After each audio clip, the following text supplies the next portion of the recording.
The inspiration for this really, I suppose, is our own history. We're terribly inspired and continually investigating what it was that created the Festival of Britain in 1951, because that is the origin of our own site. And we obviously know that if the Second World War hadn't happened in its terrifying, barbaric and highly technological way, then humanity wouldn't have taken a massive step back and gone, how do we get ourselves to that place? What do we do about it? And how do we keep and maintain peace? Which is a huge driver for many of the ideas that came forward after the Second World War, as well as a kind of a sense of we want this war to have changed the landscape for the better, not just to have prevented something, but to have birthed something. So one of the reasons for doing the festival is just our continual interest in the idealism that created the Festival of Britain, which had at its heart the idea of everybody's imagination is needed. And the second, of course, is the first time that we have this fixed term moment when we know that we will be voting in a new government, and we have a chance to discuss it with some time on our hands in advance. And what that means in terms of knowing our own history that might help us make our decisions about what could the future therefore be. We had an interesting discussion last night with Ray Davis, which I'll refer to in a minute. But the reason, when I said David Kynaston was the inspiration, David Kynaston has written one of the most extraordinary series of books, which is now packed into a nice fat softback. Well, three of them. Well, three books now amalgamated into one, about Britain from the war through to, well, post-war through to 62. And it's such a detailed history about the things, housing, education, all the things that we're going to talk about, but also it's such an affectionate and loving history of a range of Britishnesses. And so I think that's what I want to talk to David about, really, how the book came about and the resulting thinking. So just to sort of finish on the practical note, when we've talked for a while, we'll open the floor to questions from you. It doesn't matter whether you've read the book or not, although obviously go and buy it afterwards. And then I'll sort of at the end of it give you the instructions for the rest of the day and tomorrow. So, David, first of all, can you talk about what it was that made you embark on something which could be a lifelong journey, I imagine, which is charting our sense as a nation of how we made our decisions and why we made our decisions from 45 to this period anyway, to the late 60s. Yeah, to this period, exactly. Well, I think maybe the two answers to the question. One really sort of goes a long way back and is pretty nakedly autobiographical, really, which is that I read history at Oxford in the early 70s, and actually even before going to university, I have some memory of my last year at school having some idea in my mind that what I wanted to do was to write history books. And so I then went to Oxford to read history, and was pretty disappointed, really. Ever since I've been about 13 or 14, I'd had this sort of very positive, sort of almost had Red Brideshead and so on, sort of image of so going to Oxford was a big thing. And I was actually the first member of my family to go to university. And then the history itself at Oxford, although I had some good teaching, was on the whole, I found, rather sterile, and often didn't really engage me. And in particular, it tended to be very high-level, top-down history, so high politics, high diplomacy, high church, ecclesiastical history, and so on. And very sort of seldom engaged, with social history, essentially, with people as a whole. And this was at a time, early 70s, E.P. Thompson had written his Making of the English Working Class, published in 63, and although I hadn't read it at this point, I was kind of aware of it, and other universities, some of the new universities, places like Sussex, for example, really were taking the social history on board. Raphael Samuel was about to start the whole kind of Ruskin workshop movement in Oxford, although I was unaware of that in the early 70s in Oxford. And in a kind of way, I mean, it's now getting on for 42 years since I left Oxford, but in a kind of way, my life as a historian since has almost been a kind of, as it were, anti-Oxford life, that I wanted to do something differently, in a different sort of spirit or approach from the kind of way that history was taught to me at Oxford in the early 70s. And I'm sure there's been some element of sort of protracted adolescent rebellion about all that, because some little bit of one never really changes, does it, even as one gets older. So that's one thing. And the first published book I wrote, published in 1976, was a survey of the Victorian working class. And at that time, I remember I used to sit in the old British Museum round reading room, a wonderful place where Karl Marx had sat in the 19th century. And I used to sort of imagine as I was sitting there, on one shoulder was E.P. Thompson, on another shoulder was Eric Hobsbawm, and these two giants were sort of scrutinizing everything I did. And it was, in some ways, actually, that was kind of, in a way, how it was on the left at that time. You sort of sometimes had to mind your P's and Q's a bit, but at the same time, they were inspirational figures and historians. So that's the first part of the answer, Jude. And the second part of the answer, it goes back to 1987. Margaret Thatcher, as you'll recall, won her third election victory that summer. She'd been in power since 1979. She was clearly going to be in power for the rest of the 80s. It was clear that Britain was changing pretty fast under her and was likely to go on changing. And it just sort of hit me at that point, sometime I would guess in the second half of 1987, that 1979, therefore, when she came to power, did mark some kind of line in the sand of modern British history, and that given that 1979 was a very conscious repudiation of the post-war consensus between the two main parties, therefore, 1945, Labour coming in, the landslide, the creation of the modern welfare state, through to 1979 and the coming of Thatcher, 45 to 79 had its own arc as a story, and I started kind of collecting material.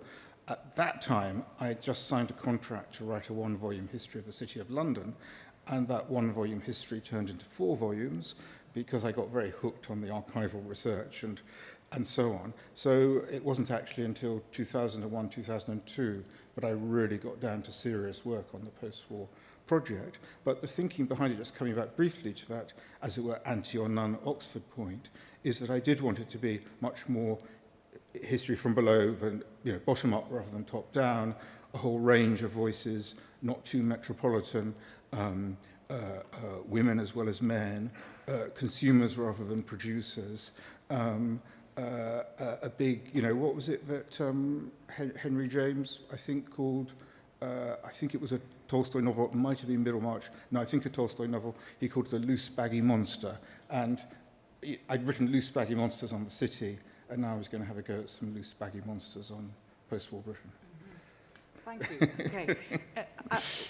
I'm going to just ask you something about this phrase, of the left. And before I do that, I want to make it very clear that this series is not intended to be any sort of drive towards encouraging people to vote in any particular manner at all. And I absolutely seriously mean that. To vote, yes, because I think that we have a democracy and we should cherish it, and to cherish it you have to be part of it. But to have a tribal position is not what we have here. And in actual fact, Ray Davies was very interesting last night. He did a sort of talk about his whole life as an artist, as an artist who inevitably was affected by the world in which they lived and commented on it, which is slightly different from being a sort of political activist in any way. And he was saying that there are moments when change has to happen. Readiness comes forward for change. And even if it's not something you're comfortable with, it has to happen.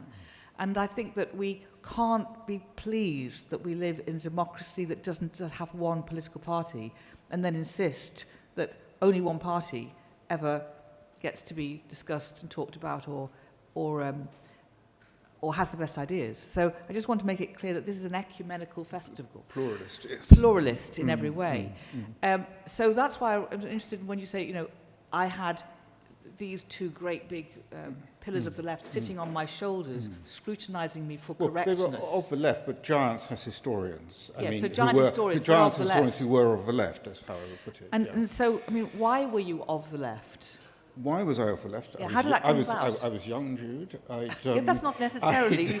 We have young conservatives. We have young liberals.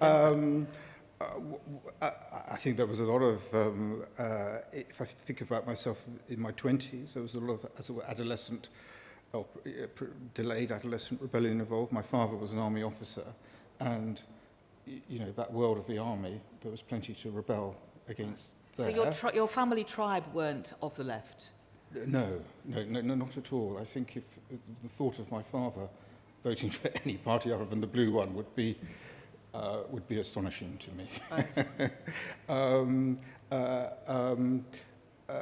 It might just be worth mentioning, so I don't want to be taught, you know, it's Britain we're concerned about rather than me, but just to mention briefly, kind of interesting perhaps, is that my mother, who's still alive, is German.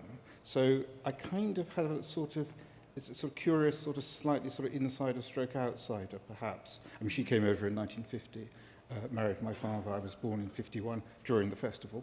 So in some sort of ways, that's been quite helpful. And also because they were divorced when I was 9, so there was a sort of split there, lived in different homes.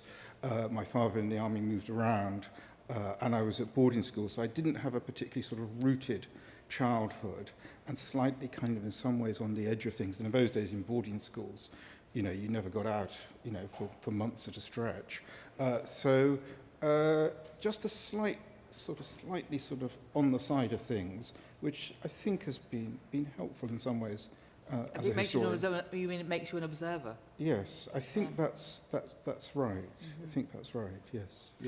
So let's just go back to, you know, you talked about the way that you wanted to make history, about the stories, about different ways of telling history, different ownerships of history, a style that included, if you like, the people's stories. Sure, lots of different voices, and trying to get as close as I could manage to the day-to-day realities and concerns and preoccupations of people during these years. I should probably mention one moment I had early in the research process, about 2002. I was at the Hampshire Record Office in Winchester, and I was looking at a diary of someone called Jenny Hill. And she started her diary at the start of 1955, and she was middle-aged, unmarried, living in a village just outside Winchester with her mother, who was clearly something of a despot, and she herself was working in a bakery, long hours for not much money, but though was clearly middle class. Anyway, she started writing her diary at the start of 55, pretty reasonably full entry every day, and it wasn't until almost 10 months into the year, in other words, the end of October, that for the first time that year, she mentioned an event that was outside her immediate day-to-day situation. And sorry, when I tell this story in public, this is usually when I ask the quiz moment, ask if anyone can guess what that event was, if I haven't already told them. What was that event in October 55? The first public event that she mentioned in her diary that clearly kind of meant something to her. Any guesses? Sorry? No, general election passed her by, the one in May, I think it was that year. No, rationing election had finished the previous year in 54. No, it was a royal event.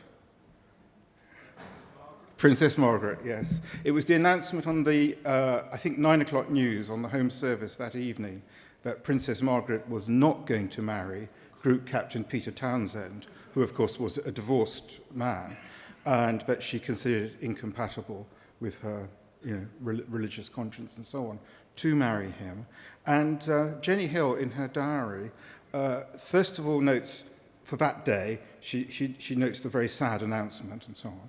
And then the next day in her diary, she notes that night, the night immediately after the radio announcement, that she dreamt about the unhappy couple, and she dreamt that she was standing outside Clarence's house, which was where Margaret was living at the time, and she was kind of crying for the unhappy couple.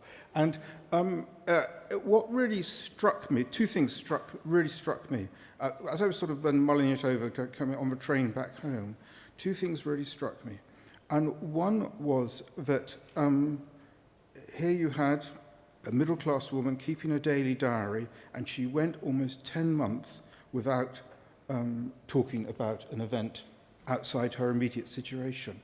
And obviously she may be completely unrepresentative, although reading future diaries would suggest not to me. In other words, her main preoccupation was her own immediate situation rather than the world at large.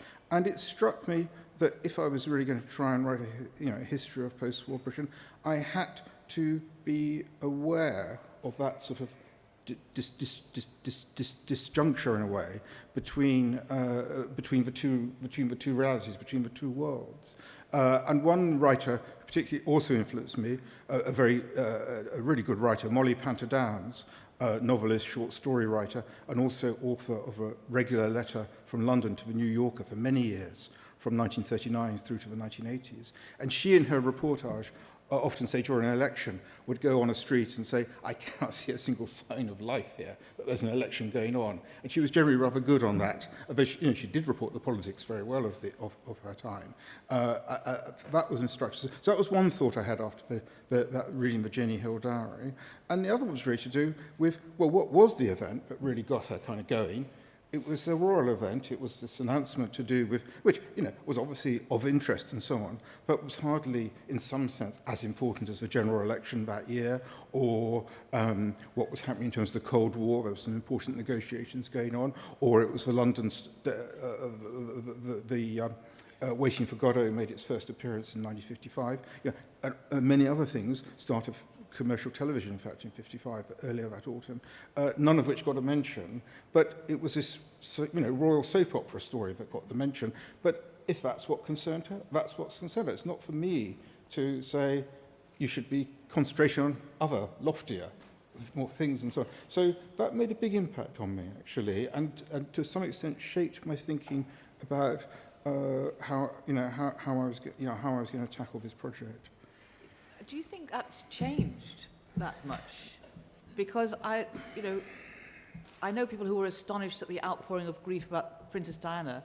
However, that was one of the biggest events that people came out on the streets for, travelled down from Scotland for. People absolutely. And I mean, the week after next, if I got my dates right, we're going to be within a few days of a general election, and there's going to be a royal baby that for at least 2 or 3 days, I would guess, is going to knock the election off the, it's not even a first baby. It's a second baby. And so what do you make, therefore, of the impact of proper politics on people's sense of identity, sense of themselves? What does that tell you? Well, apparently, I read the other day that Tony Blair, when he was in office, used to have written up on a sort of wall behind his desk or something, something that someone else had written. I'm not sure who that someone else was, but it was to the effect of, and it basically just said, it was a simple proposition, it basically said, most people spend most of their lives not thinking about politics.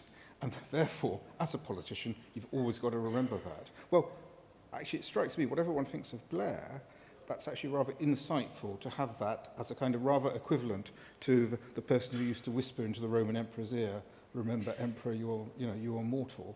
Rather sort of similar sense of perspective, or you've got to speak in a language and in a way that engages people and so on. You can't assume that interest, you have to win that interest. And I guess that's right. No, I find it genuinely, I'm in terms of where we are now, as a democracy, this perhaps starts to move us to our sort of post 1945 to 2015 territory, Jude.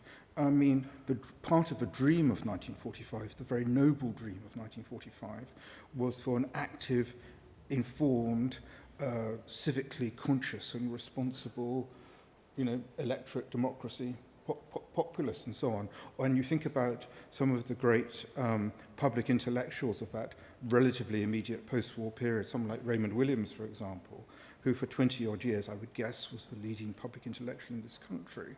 And he transformed the way we look at culture. A famous essay, Culture is Ordinary. And here he was talking not just about culture in the sense of, theatre, books, music and so on, but culture as a way of life, and working specifically for Williams, working class culture as a way of life. But Williams, an utterly honourable man, had this notion of a common culture that would be kind of all the time going, as it were, upwards in terms of its level of seriousness and engagement and depth of information and knowledge. And I'm very, and this is going to sound like someone like Sir John Reef or something, but there are moments, frankly, when I go, if I'm in a supermarket or something, I look at the magazines, and and 95% of the magazines seem to me kind of virtually worthless tosh, and all of a sudden, particularly since this whole celebrity thing 10 or 15 years ago really got going. And I keep thinking, actually, I mean, Williams himself died in the mid-80s, and I used to think, if he was back here 25, 30 years on, what, I mean, he's not a saint or anything, but what would he, I mean, that dream, at best, only half worked out. Yeah, I mean, Richard Hoggart, uses of literacy, Yes. would have had the same attitude, wouldn't he? Yes. Which is that he Yes. had hoped that everybody would become literate, so that everybody could become Yes. informed, engaged, and sort And of the weird curious. thing, but it's weird, isn't it? Because, at the time when Williams and Hogarth were at their absolute prime, and apparently were sometimes confused with each other, and people thought they were the same person and so on. But at the time they were absolute prime, really making waves in that sort of, particularly in the mid-50s and through into the 60s period. Less than 10% of people went to university. When I went in the early 70s, and this was even after that rash of new universities at Sussex, Warwick, and so on had opened in the 60s, it was still just 10% in the early 70s. And now what are we? 40, above 40 even percent. One would have thought that this was coming through into a more informed and sort of participatory and so on electorate and democracy. And I'm not, I'm not sure that really is happening. And sometimes it does worry me with our democracy, how really well entrenched it is, or whether, if certain circumstances arose, we would be vulnerable to, to the strong man, to the essentially the non-democratic leader. And there's a passage that made a huge impact on me in the 70s. The widow of Azip Mandelstam, the poet who was murdered by Stalin in the terrors of the 30s, she wrote these two wonderful memoirs, Hope Against Hope and Hope Abandoned, written, I think, in the 60s. And at one point she addresses her Western readers in the context of talking about Stalin's terror in the 30s, and says, don't imagine it couldn't happen to you. Most chilling things I've ever read, actually. And, we're now, 40 years on from that, and it hasn't happened to us or to the West. And yet you look around, and there's really sort of authoritarian streaks around in countries that are still purportedly democratic. I wouldn't rule out the possibility of Le Pen being the next president of France. I really wouldn't. You look at a country like Hungary, which is part of the EU, but is virtually abandoned democracy. There's a, The need to there's protect something to be worried about. I think you have not to just protect scaremongering. democracy. I mean, you have to work at it like a relationship. Yeah. It doesn't just take care of itself. I think that's probably right. Can I take us back to 1945? Because, there's the kind of phrase, the end of history, that we're now debating, whether that really Rejection, I happened. think, actually. Yeah, but there's also the idea that comes from that sort of the end of the telescope, and Yes. that history began again in 1945. Yes. And I wonder how true that is. I mean, I was brought up with the idea that people came back from the Second World War, including my dad. They had a kind of re-education, sometimes literally, about what modern Britain could be like, and that was the introduction of the welfare state, Sure. health, education. Sure. Sure. the subsidy for the arts, etc. Is that actually true? I mean, I think it's true-ish. that it was that clear. I think it's true. I think the war was a real catalyst. But if one just for a moment just ponders the counterfactual of what would have happened in terms of the evolution of politics and society and so on, if there hadn't been a war, I think the best book I think on the 1930s is Juliet Gardner's very sort of panoramic survey, and it's a fascinating book, and it shows in all sorts of detail how a lot of ideas were actually bubbling up in the 30s, and coming out of the, in some ways coming out of the depression that had set in the early 30s. So if Labour had won, it was due to be a general election in 1940. If Labour had won that election, or say in 1945, it was quite possible that could have happened if there'd been, as it were, no war, but presumably the election after would have been roughly 45. That even without the catalyst of war, something was kind of on its way, some sort of reaction. I mean, one can't exaggerate the importance of the interwar slump, the Wall Street crash, and then the mass unemployment and so on, which obviously had dramatic consequences, particularly in Germany. But it did start to change thinking here, the intellectually, if we call it in the broadest sense, for left or the sort of broader sort of liberal left, a lot of things, as I say, were bubbling up. I just as a quick sort of footnote, I tried when I was doing Austerity Britain to come up with a term that would capture that group of people who were the kind of influential people who were trying to kind of make a new world after the, thinking about it during the war, after the war, and intelligentsia is too narrow. We are broader than intelligentsia, but I'm thinking of, I'm thinking of intellectuals, but also newspaper editors, architects, opinion formers generally, senior civil servants, politicians, and so on. And intelligentsia just seems too narrow. Chattering classes just seems too flip. Coleridge used the term clerisy, but no one would understand that. So my wife Lucy and I, we had a sort of brainstorming session together, and she came up with the term activators, which doesn't exist as a word, isn't yet in the English OED, but I have hopes it one day might be. But it was a great catalyst, the war, and obviously, all those sort of Penguin specials that came out during the war, often to do with town planning and that sort of area, and it was an immensely important feeling. We mustn't make the mistakes again we made after the First War, Home Fit for Heroes and so on, and it didn't really work out for a mixture of reasons. We don't want to repeat those mistakes. There was a great turn against the 19th century, essentially, against a laissez-faire approach to running the economy, towards everything, really, Victorian one way and another. So this was planning's moment. And for healthier ways of life, more efficient ways of life, and getting away from 19th century kind of chaos and squalor and so on. So there was a real powerful tide coming up, and clearly in some sense Labour caught that tide at the point of the 45 election. But I do, in Austerity Britain, analyse quite closely the 45 election and try to get the balance right. And I don't know whether I did get it right, and I've often wondered about this since, whether I did or not, but trying to get the balance right between, on the one hand, all that side, essentially the big picture, hope, fundamental change, not going to go back to how it was between the wars, on the one hand, but on the other hand, actually drilling down and looking quite hard at the election and the mood and what actually influenced voters to vote Labour. And in terms of mood, George Orwell walked around the streets of London during the election campaign in June 45, and he said, "I can see few signs of interest or enthusiasm on the streets."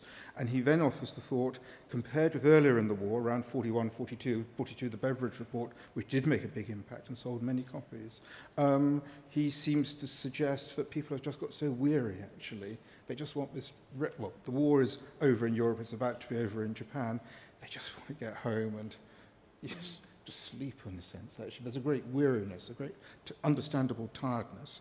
And then in terms of specifically what motivated voters, it would seem that the single issue that most motivated voters was housing. There was a huge housing crisis, which is interesting, pre-echo, as it were, of where we are now. Huge housing crisis in 1945, and there was a belief that Labour would get to grips with that better than the Tories, a very reasonable belief, actually, at that point, that we would get better than the Tories. And there's also a belief that demobilisation would happen quicker under Labour than under the Tories. So it's quite sort of pragmatic, immediate considerations, rather than, as it were, lofty New Jerusalem visions that influenced most of the electorate. But clearly those New Jerusalem visions were there, and there was a bunch of people around, call them activators, who were going to have their best shot in difficult economic circumstances at implementing these visions. But my final question before I ask the audience to ask questions is that this moment, this sort of New Jerusalem moment, which you said the activators had in their heads, but maybe most of us, had we been around at that time, were thinking, well, actually, if it's going to be better housing, and if we're going to demob quicker, then that'll do for me. They might not all have been thinking in this great idealistic way. But nevertheless, that swept through. But that particular government didn't last that long, and yet Britain set itself a course. Yeah. And so that suggests to me that actually everybody, in the way that Ray Davies was saying last night, look, you might not have wanted Margaret Thatcher to come in, but she made some changes that probably needed to be made, and you sort of stand back and watch it. Was this change for the country something that was going to happen? Clem Attlee and co led it, but actually it never went away again after that. I think that's broadly right. I think two or three things. I think one is that if the Tories had won that election in 45, which everyone thought they were going to win, I remember as a child discovering that Churchill, the war hero, had been kicked out by the British people straight out. I couldn't understand that. How did it happen? He couldn't. I was about 12 or something. I could not understand that. If the Tories had won, something like the National Health Service would have started. It was clearly, there were people on the Tory side who were going to bring it in. Wouldn't have been quite the same, wouldn't have been quite the push that Bevan gave to it, but something was going to happen. But broadly, you're right. That Labour government never lost a by-election, famously, between 45 and the election in 50. And, of course, the Tory party, with Rab Butler as a key intellectual influence, essentially accepted the new dispensation, the new settlement, and would go on accepting that settlement, for the next quarter of a century, before things really changed from the mid to late 70s.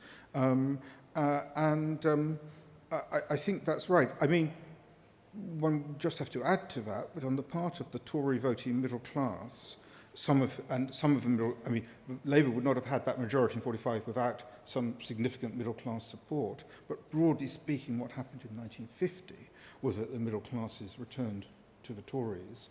They're sort of, in a sense, more natural position then. And there's no doubt that if one compares what, in terms of wealth distribution in that immediate post-war period between the middle class and working class, the working class did far better than the middle class. And there was a lot of middle class resentment of that, and of course they no longer had domestic servants. And the novelist one needs to read about this is Angela Thirkell, she wrote a sequence of novels sort of loosely Trollopian, sort of in Barsetshire, and it's full of kind of basically, Barsetshire-type people, as it were, complaining about the lack of servants, complaining about this ghastly Labour government, and so on and so on. I mean, the City of London, which is, obviously a subject I know well, absolutely had it in sort of, had loathing of that Attlee government, and there was a particular stockbroker who I think was at, he was, if I remember rightly, he was at Panmure Gordon, which was David Cameron's family firm, as it were. And this guy, the senior partner of Panmure Gordon, used to claim that Attlee was Chinese-looking, and his real name was A.T. Lee. You have to plug into city humour, Jude. Right. Okay. But so it might have gone in a slightly different tone, but I think the point I'm probably trying to make is that when we own Britishness, yes, and we own the journey of Britishness, you can't ever really just hand it over to any particular political party. There are trends, yes, there are, yes, activators who drive it, but the time has got to be right.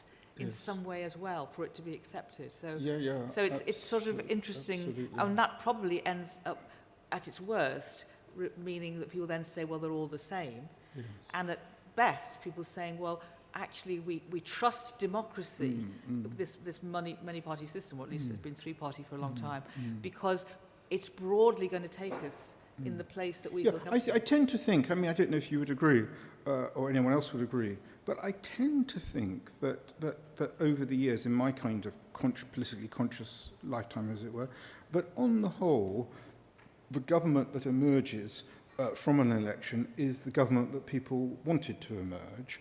With the major exception, I think I would say to that, was 1992, when I think people did want a change of government. There had been 3 full terms of the Tories. I think the mood was there for a change, but for whatever mixture of reasons, people felt they couldn't vote for Neil Kinnock.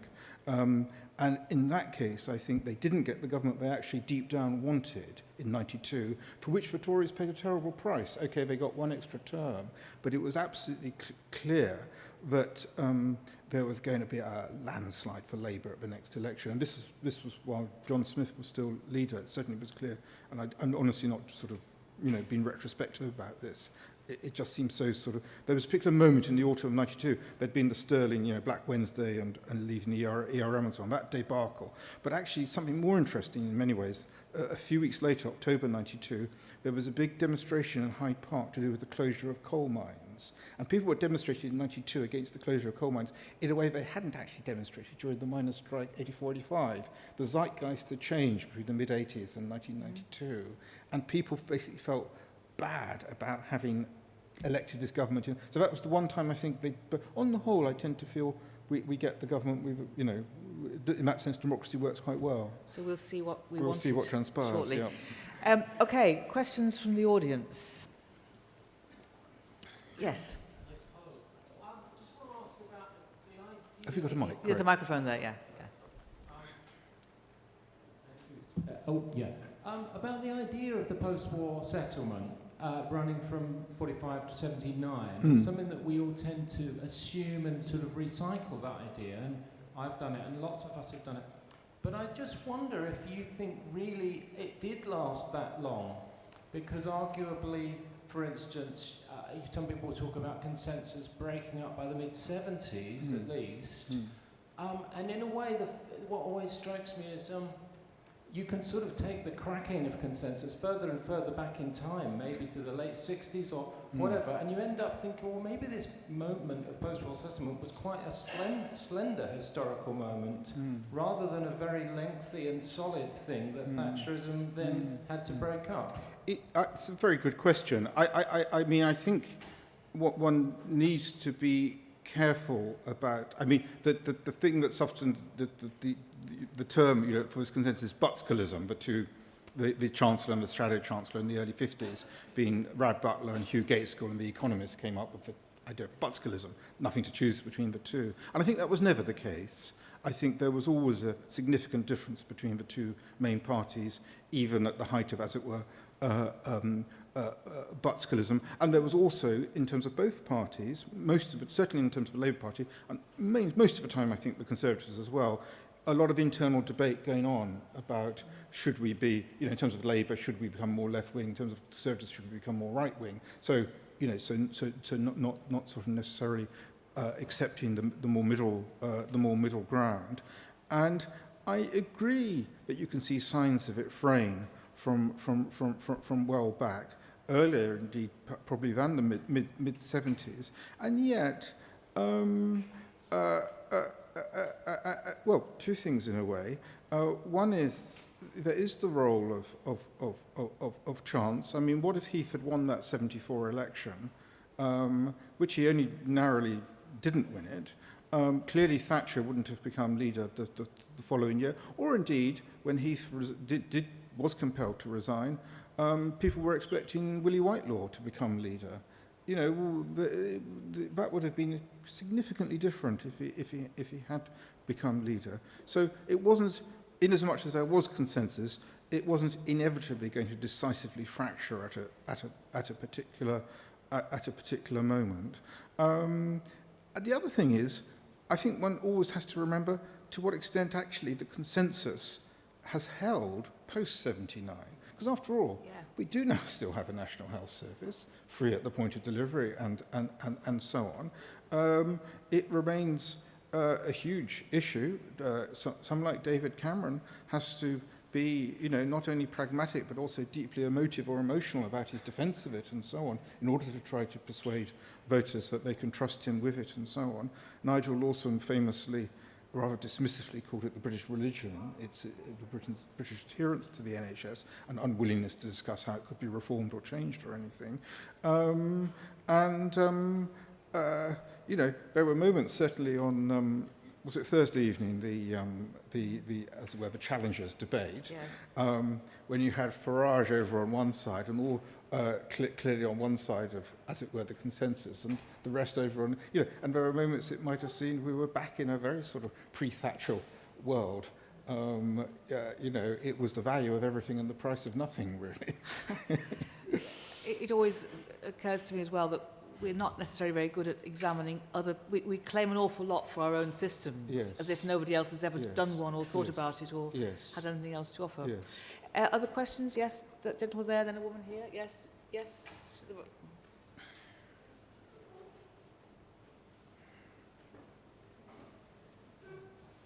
Hi. Just following on from what you were saying, do you think it's probably more accurate to think of collectivism, the ideals of collectivism, commitment to the welfare state, post-war consensus, that existing side by side with the ideals of individualism, people wanting to better themselves, aspire to greater Quite. material comfort, Quite. have choice, all that kind of stuff, Yeah. be free of bureaucracy? Quite.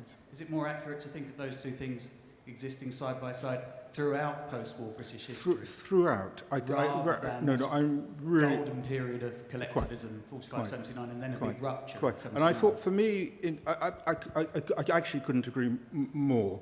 And I thought, for me, it was the problem with that, in some ways, very inspiriting Ken Loach film, The Spirit of 45, that it was so unnuanced in a way about that moment of 45 or the 40s as a whole. And it was something that made a huge impact on me at an early stage of my research and very much informed the whole project, and in particular Austerity Britain, was looking at mass observation material during and after the war. And coming to the conclusion on the basis of this, essentially this sort of detailed anthropological material, really drilling down into, particularly into working class attitudes and so on. That actually, even in the 1940s, which we think of as the most collectivist decade of the 20th century, even in the 1940s, whether during or immediately after the war, it was clear that there were pretty high levels of, as it were, individualism there. And in terms of the NHS, that started in 1948, clearly it was very popular, and surveys showed that it was popular, but essentially, for most people, it was popular not because they took a warm glow in thinking that now everyone in society could have, free access to medical care. It was popular because they liked it for themselves, and it seemed even something for nothing. So it was a fairly individualistic take on what was an astonishing collectivist, piece of progress. And in some ways, I came to the conclusion, and this would be relevant to what the gentleman there was saying. In some ways, I came to the conclusion that the surprise was not so much that Thatcher and sort of individualism writ large arrived as it did at the end of the 70s, but that it took so long to get there, that it didn't come earlier than the 34 years after the war. That was in some ways gloomier moments I came to think that. But I think there's some, but the two always coexist. Michael Foot apparently used to say that the electorate, he always used the metaphor of cats and dogs, and that sometimes the electorate were more like cats, i.e. individualistic, and sometimes more like dogs, i.e. a bit sort of more faithful and going a bit nobler, as it were. And that the two always coexisted, and that sometimes the balance went one way and sometimes went the other. And I actually tend to feel there's quite a lot of truth in that. Well, there's a other whole debate not to be had now about how society as a whole builds a stamina for collective goodwill, as opposed to decides actually it's about me. And that is not necessarily driven only from political decisions. It's to do with faith in its broadest sense, it's to do with culture, it's to do with attitudes that may not just be driven by the politics. There's a lady there, thank you. How you see how the working class after Thatcher is represented in Great Britain, because obviously after the industrialization there was a massive... Could you put the microphone a bit nearer your mouth? Yeah. Right. After You couldn't start again, could you start? You couldn't Sorry. just start again, sorry, I couldn't hear most of that. I was just wondering, what is the situation of how do you think is the situation of the working class right now in UK after Thatcher times? Because obviously there was some massive, in Victorian times, the classes were very separated. And also the working class helped to change a lot in politics because they were struggling. After the 50s, after the war, there was established the state of farewell, so a lot of people has access to education, etc., etc. Do you think nowadays the working class is as defined as it was before, or is diluting? And also how this affects her interest in politics nowadays? It's good to really, with contrasting the working class now with the working class in that more immediate post-war period, I think is the question. It's a very difficult question. I mean, it's much smaller for a start. I mean, in the immediate post-war period, the working class was about 75% of the population. I mean, it would be well below that now. David, can I just ask you, could you give a definition? Because, you know, this isn't a thing, right? Well, so you're saying 75% of people were working class in post-war Britain. I think now it's much smaller. What does that mean in terms of a definition of who we're talking about? It's definitions are difficult, but I think that and I'm not a sociologist, but usually, I mean, it's usually defined by employment, and whether it's manual work essentially, whether it's, as it were, blue collar or white collar. So it's a working... But I remember being asked this at an event not that long ago, and someone completely flooring me by saying, "So what would you call people in call centres?" You know, and it's a very good question, because, you know... Let's do a quick poll. Who would call people in call centres working class? Hands up. Yeah, but, Who wouldn't? Hands up. Okay, so apparently they're working class. yeah, but, According to this audience. Who works in a call centre here? Nobody. Right, so that's your decision about those people. Oh, one. Would you call yourself working? Sorry, I was putting my hand up to ask a question. Oh, okay. You were sneaking in. Okay, just on 1 second. So just finishing on the working class question, then we'll come to you. Okay. I'm hesitant to make generalizations about the working class now, but one thing really important that has changed, and I think in some ways it's been quite a horrible change, has been the willingness to essentially to demonize the white working class. There's a terrifically good book published in 2004 by Michael Collins called The Likes of Us, and essentially it's a local history actually of Southwark, and in particular Elephant and Castle, so, you know, just down the road from here. And he, and this is the area he came from, and he's probably a little bit younger than me, not much, white working class background. And his starting point was actually to do with the people who, I think, were eventually found guilty of the Stephen Lawrence murder.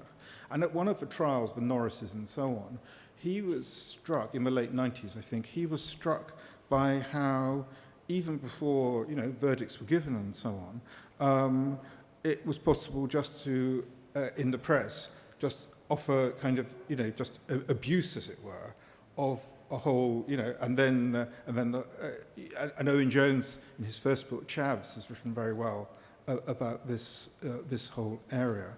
But this kind of casual dismissiveness by people, born into far more privileged circumstances, has been a truly horrible development, actually. And I guess everyone, you know, everyone needs to scapegoat, but that's been a big shift. It wouldn't have happened, you know, half a century ago. That wouldn't have happened. Okay, so one more question here. Thank you. Is this? Oh, it is working. Yeah. Sorry. I would say, by the way, in terms of call centres and class, that's where most of our students are working to pay their fees. So that kind of complicates the issue somewhat. Yes, interesting. I was fascinated by your example of the Hampshire diarist, Mm. and I presume the kind of implication was that that's how you thought a lot of people felt, that, you know, their understanding was parochial and not. And yet this event and our discussion has been structured by 1945, 1979, 1956, Sure. by the big Sure. events and by the big politics. Sure. I'm interested in how you understand that dynamic Yeah, between ordinary lives and the big politics. Yeah. And also, does our understanding of history provide, you know, kind of create a gulf in trying to understand ordinary experience of life? No, that's very good. I mean, on the first part of that, as I was kind of thinking through that, as it were, sort of Jenny Hill moment with her diary, I also, though, in my sort of thinking, still entirely accepted that although many people may not be interested in politics, current affairs, whatever, it still deeply affects their lives. So just because people, when I say just because, I shouldn't really say just, but because people are not necessarily interested in politics, etc., that doesn't mean politics are unimportant. But it was trying to hold those two in balance. But I think it is a problem. I think if one is wholly preoccupied or mainly preoccupied with the political process, with the political game, in a sense, that wonderful bit in Shakespeare, who's in, who's out, and so on, all that, which is important, of course, and I've mentioned, like the Whitelaw Thatcher thing back in '75, it actually mattered that Thatcher won that leadership election, not Whitelaw. It mattered in 2010 which of the Miliband brothers became leader of the Labour Party. These things do matter. But if one's focus is sort of too much on that, too kind of, as it were, high history, one's just missing something. It depends, I suppose, what sort of history one is trying to do.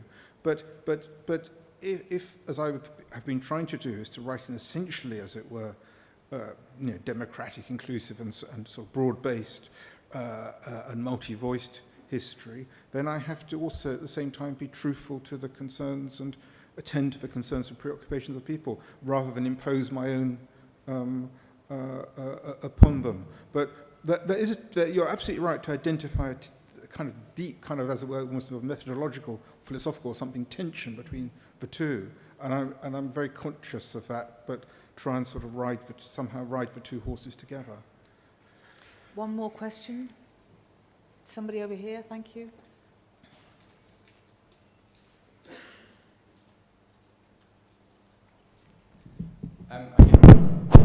Sorry. I guess the first thing I'd say is I find the comments that you've made around working class quite interesting. I think the working class does exist, but the political class would characterise them as the working poor. And I think that's a different and a slightly wider group of people. But my real kind of question was around individualism. And we talk about the welfare state, and most people now think about the welfare state simply as the NHS, because that is how, for example, the media describe the welfare state. But actually it's linked to this individualism issue, which is so many different groups have been demonised. Immigrants, disabled people, just to name two, but also unemployed people now have been demonised. And I think that demonisation has actually enabled the deconstruction of the welfare state in quite a fundamental way. The benefit system is now called a safety net. It's no longer there to provide people with support in between times when they need it. It's seen as something when people have hit rock bottom. And I think when you bring the middle class into that kind of that calculation, they see the benefit system, for example, as something that they don't access. That's nothing to do with them. And I think that individualism and that kind of that whole direction of thought means that fundamental parts of the welfare state can be taken apart now. It's like education and academies and all of those different kind of fractures and important elements of our system. Well, I think you've put it very, very, very well indeed. Richard Titmuss, who was the great writer and thinker really about the welfare state in the first quarter century after the war, he used to demonstrate in sort of some detail how in practice virtually everyone at some stage or another in their lives was dependent, would need the welfare state. So you didn't just have on the one hand a group of people who never needed, on the other hand a group of sort of dependent, full-time dependent people. It was infinitely more complicated than that. But there has been a lot of sort of demonizing going on, and I think yes, it's a cliche really, but in some sense we have faced, and we still are facing, without quite resolving which way we're going, a very fundamental choice between the American model on the one hand and, if you like, call it the Rhineland model on the other. But we are a very peculiar, our history makes us a quite rather peculiar people, and I often think General de Gaulle was right in the sense of being accurate, when in 1963 he said non to our first application to join the then quaintly named Common Market, and he said, you British, you're different from us. You've got this relationship with America, you've got this relationship with your Commonwealth, you're an island, you're different. And really, a lot's changed since 1963, but he still essentially put his finger on something there, and we still don't quite know how that's going to play out, I feel. Yeah, definitely. So can I thank David for this first session? And Thank you. Thanks, Luke.